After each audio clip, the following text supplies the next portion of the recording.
अनुज, मैं तुम्हारे पास पूछना चाहता हूं और आपके पास भी आऊंगा, क्या प्रधानमंत्री मोदी जी बनेंगे? या मैं आपको दो ऑप्शन दे देता हूं कि बात चल रही है कि एक है जो नागपुर में बैठे हुए हैं नितिन गडकरी जी, और एक दूसरे हैं जो हमारे पड़ोसी राज्य के हैं शिवराज सिंह चौहान, जिन्होंने पहले एमपी डिलीवर किया और आज वो 8 लाख वोटों के करीब से जीते हैं। मोदी केवल 1.5 लाख वोटों से जीते हैं। इतनी बड़ी क्या हो सकता है? देखिए, निश्चित तौर पर नरेंद्र मोदी जी ही प्रधानमंत्री बनेंगे, क्योंकि एनडीए के और भारतीय जनता पार्टी के वो प्रधानमंत्री पद के उम्मीदवार वही थे, हमारे प्रत्याशी, उनके नेतृत्व में चुनाव लड़ा गया है और देश की जनता ने भारतीय जनता पार्टी को और एनडीए को उनके नेतृत्व में वोट किया है, क्योंकि पूरे देश में उन्होंने प्रचार किया है मोदी जी ने। हमारी सीट्स कुछ कम हुई है, लेकिन हमारे पास कंफर्टेबल मेजॉरिटी है।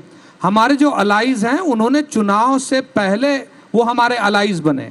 इसका मतलब हमने मिलकर चुनाव लड़ा है, हमने मिलकर चुनाव लड़ा है, चाहे वो जनता दल यूनाइटेड की बात हो बिहार में या टीडीपी की बात हो आंध्रा में। तो जो हमारे अलाइज हैं वो हमारे अलाइज रहेंगे और हमारे साथ रहेंगे। मुझे एक बात बहुत अलग लग रही है, उसका कहना चाहूंगा कि आप सब ये बोल रहे हैं कि हमारे अलाइज उधर जा सकते हैं। अभी हमारे पास इतना नंबर, देखिएगा इनके अलाइज का क्या हाल होगा, सब भर भरा के इधर आएंगे, आप टेंशन मत लीजिए। बिल्कुल, ये बात ये भी हो सकती है सिनारियो का। अच्छा आपने ऐड किया, मैं आ रहा हूं। लेकिन जिस तरीके से मोदी जी का काम करने का तरीका है, अभी तक आप लोग एब्सोल्यूट मेजोरिटी में थे 2 बार से 272 के, आप बीजेपी खुद पार थी, लेकिन इस बार वो पार नहीं है।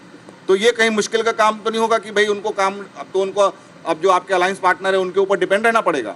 देखिए, जब एक विचार होते हैं, जब विचारधारा होती, तब आप हमारे अलाइज बनते हैं। ये पार्टियां तेलुगु देशम भारतीय जनता पार्टी के साथ पहले भी खड़ी रही है, अटल जी के जमाने में। पहले भी चंद्रबाबू नायडू भारतीय जनता पार्टी के साथ एनडीए के वो संयोजक रहे हैं पहले।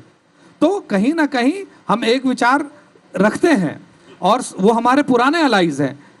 नीतीश कुमार जी भी हमारे पुराने अलाई है, उन्होंने पहले भी हमारा साथ दिया है। तो एक चीज दिखाई दे रही है कि चाहे आरएलडी की बात करें, आरएलडी हमारे साथ है।